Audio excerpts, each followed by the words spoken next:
All right, part 3, but we are also doing this in order of like timelines. So the first part was in the beginning of our friendship. The second part was a month before the party for LA, and then this is going to be the glow house party.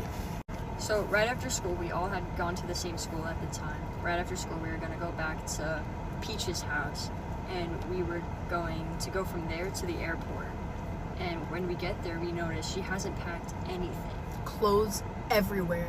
Nothing. By the way, we are staying there for I think a week, maybe 8 days. A week. She has clothes that you should be. Her clothes are tiny. You know what clothes she wears. She wears like these tiny tops. Like, she probably has over 200 pairs of tops in this pile. You can't see the ground. So we're trying to get ready to go to the airport. We have 2 hours before our flight leaves? Yeah. And we're trying to go, and she's still packing. She's yelling at all of us. We're just trying to help her, and we're like, what can we do? She's like, just go into the other room, and she's just continuously yelling at us for doing nothing. By the time she finally is packed, we are an hour late to leave for the airport. We call the Uber, we get in the Uber. She is the most disrespectful person to adults. I want everyone to know she is so rude to adults. This poor Uber driver was driving, she's getting yelled at. We are in traffic. 2 accidents happened on the way there on the highway by the American Dream Mall. If you guys know where that is. And we were stuck.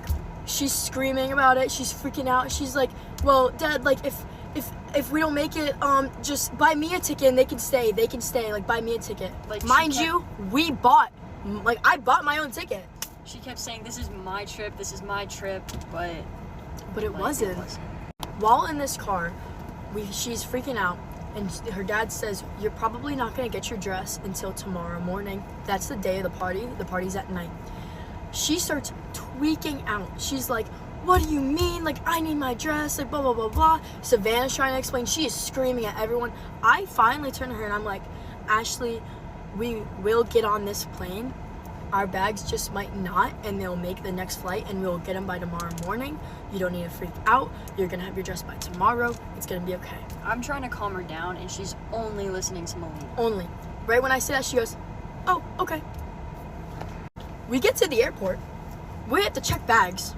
She is going manic. She's going crazy about checking her bag. She doesn't know what to do. She's freaking out. She's kind of being passive aggressive to the workers. I felt so embarrassed. So the first night we get there in West Hollywood, Beverly Hills, we're going up on the rooftop. We're getting into our bathing suits because there's a rooftop pool. And a hot tub. And a hot tub. We're all just hanging out, having a great time, filming TikToks like we usually do. Just having normal conversations. So we're just making TikToks, and then this influencer has a great idea to rage bait basically, and post a video having me flirt with this hopelessly straight person. Echo. She talked about this in her video. Yes. Echo was forced to flirt with Savannah, and Ashley wanted me to flirt with her. I have a girlfriend, and that's not okay. So Echo voiced that she does not feel comfortable. She doesn't want to be posted in a bikini, and she asked multiple times to not have this happen, but Ashley kept insisting. During all of this, we felt so uncomfortable, but really we couldn't do anything because she had such a controlling power over all of us. She held it over her head that she paid for this Airbnb, and that this is her trip. And that we're just here because of her. Yes, I'm not gonna lie, my following came from her. Mine too. She did so much for me. She is a good person deep down, but she's just so messed up in so many different ways that she needs help, and we have tried to give her this help, and she does not want to be saved. It got to the point where this person asked me and Echo to kiss, and obviously we were both uncomfortable with it, but again, we really couldn't do anything. So we ended up doing it, and she said, oh, I didn't see, do it again. So we ended up doing it again. But after that, she also asked me and Melina to kiss again. And we did it because we felt like we had nothing else to do. If we walked away, she could just come back in the room. You guys don't really understand how terrifying it was to be in any of these situations, because you could be sitting here saying, but why didn't you just say no? Why didn't you leave? She is a manipulative, pathological liar. We We, Brad, and multiple other people have talked, and we have found out things are being said, and things are also being said, and they're not really lining up. They're all lies. You actually don't know who Ashley Barnes is. No one knows who she is. You cannot trust her. During the 3 days we were staying at the Airbnb, one of the nights we went to Capri's after the Glow House party, and it was normal, and it was chill, and nothing weird was happening. At that party after the Glow House, we had all gone. But the only difference about that night was she didn't come home with us. She went home later. We were super suspicious. We were like, why'd you stay later? She was like, I was just having fun. It's fine. Like, it's okay. And we were like, all right, we're not gonna question. The next couple nights, she keeps going to Capri's house. Piper's there, but Piper leaves early. So she ends up just hanging out with, I think, Evan and Capri and all the guys. If you guys don't know who Evan is the assistant. I don't know what he was to Capri or Piper, but he sexually assaulted a 7-year-old asking for in a field. Allegedly, that is what has been being told, allegedly.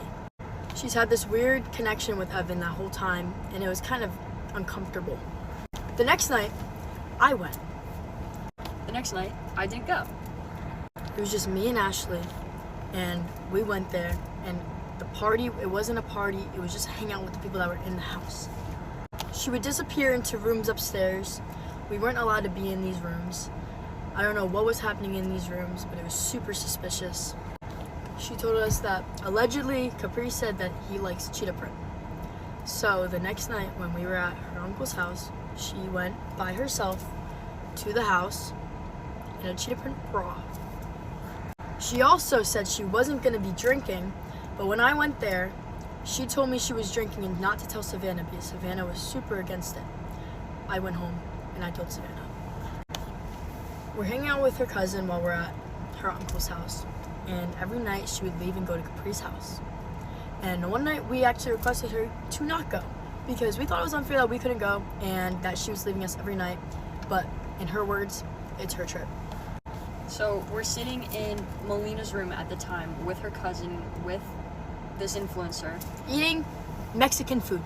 eating Mexican food. It was great food. Amazing. Tasted amazing. She claimed she was gonna go downstairs and grab the ice cream we had gotten her. Because she was having a bad day that day. So she goes downstairs and I get a text on my phone. No, not even. I get a text that says, I'm going to Capri's house. I love you, goodbye. And then we hear the door slam shut. I run down the stairs. I open the door. I see her going into the Uber. I start yelling. I was like, Ashley, what the fuck? Like, why are you doing this? This makes no sense. You could have told us. You're a liar. Like, we were so frustrated that whole night we just stayed up texting her, making sure she was going to come home because we genuinely didn't know where she was going. We assumed she was going to Capri's, but she wouldn't give us any answer. And to be honest, I'm not going to lie, the nights that she was gone, it was were the best nights night of we LA. ever had. Yeah, that was amazing. We had so much many fun. inside jokes, so many just memories that we'll cherish forever. Are you guys ready? She came home with a black scent because she told me that she was around guys, and that's how she talks when she's around guys. And since Capri is dark toned, that's what happened. She said she was with them for like 3 hours. That doesn't happen. We were like, what are you talking about? Like, why are you talking like this? And she was like, "Cuh, like, you know how it be." Like that's not how she talks. Like, why are you doing that? So that night she comes home. I'm in the bed that I'm supposed to be sleeping in, and she comes in, and I wake up and I take my pillow and I take my blanket, and she's like, "Where are you going?" I'm like, "I'm going for a walk," and I didn't tell her where I was going. I ended up going down to the beach because we were right by the beach, and I slept for about 2 hours. For the rest of the trip, there was so much tension that anyone in the room could read it. Anytime she would say something, someone would get pissed off. It would always turn into a fight, and she wouldn't give us any fucking respect. The whole time, she was degrading Savannah. Savannah does so much for her. All Ashley had over her head was the fact that she paid for everything, but she always did the manual labor. And she always offered to pay. Savannah never asked for her to pay for her.